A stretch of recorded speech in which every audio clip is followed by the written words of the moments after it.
QCBA interviews, and I'm here today with Jack, the politician. Jack, is there anything you'd like to say before I proceed to your interview? Oh, Jack, you vote for me, I will make things happen. Sounds great. Right this way.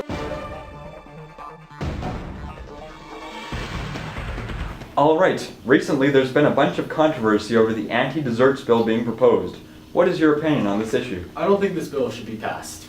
And the reason for this is because as an author of Desserts for Life, I believe that everyone should be able to have a dessert after their full meal. How are you handling the death threats you have been receiving over your stance on this issue?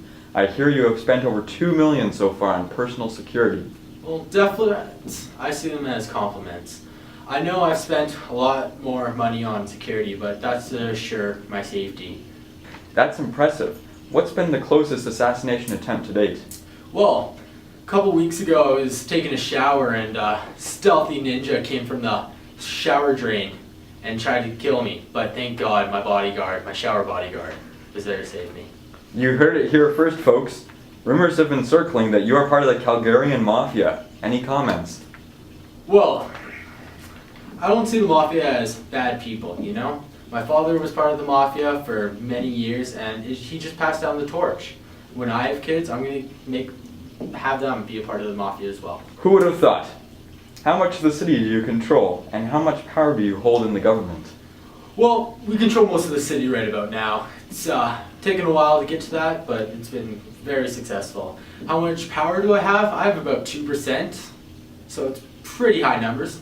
Amazing. In the last few years, your Beautify the City campaign has really kicked off. Can you restate some of your core ideas? Well, I like the color red. So I decided, well, why don't we put red lights everywhere in the city?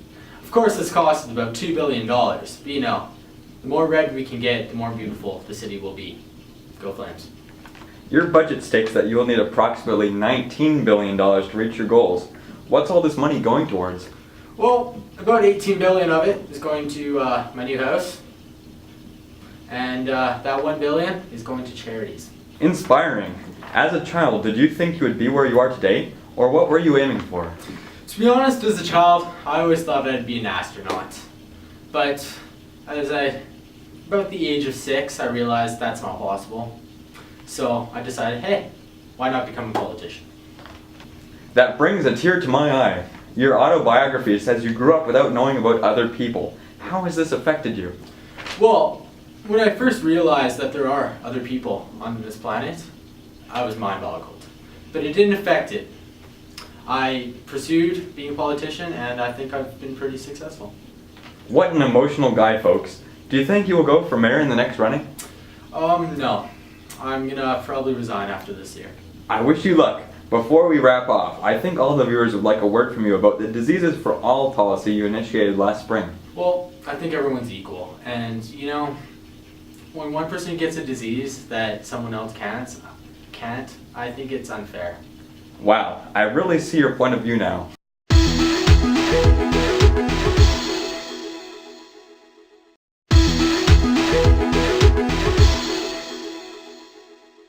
Thanks for being here today, Jack. I really appreciate having you here for an interview. Thanks for having me. Okay, see you again sometime.